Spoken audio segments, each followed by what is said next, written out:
Welcome back. Now, one of the things that you'll want to do is you want to make sure your live stream recording is distributed widely.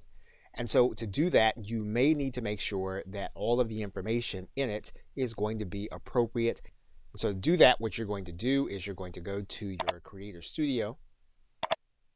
Once you get inside your Creator Studio, what you're going to do is you're going to find the live stream that you did, and you're then going to click the Edit button.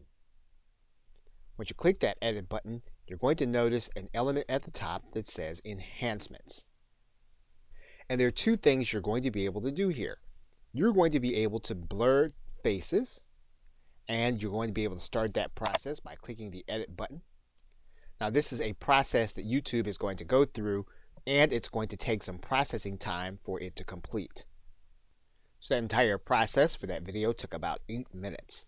So what we're going to do is we're going to close out the timer, and then we're going to select the faces of the individuals that we want to have blurred. We can decide to just select them all, and then this will blur their faces throughout the entire video.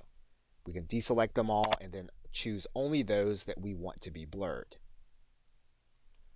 We can also choose specific areas of our video to be blurred. So we click this Edit button. What's going to happen is we're going to then select where we want the blurring to occur. In this case, we can select the objects that we want to have blurred. And when we find one, we can just drag out our bar and then click Done.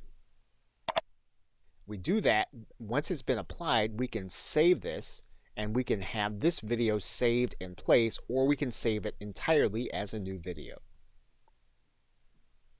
Okay, so with that, thanks, and I will see you in the next video.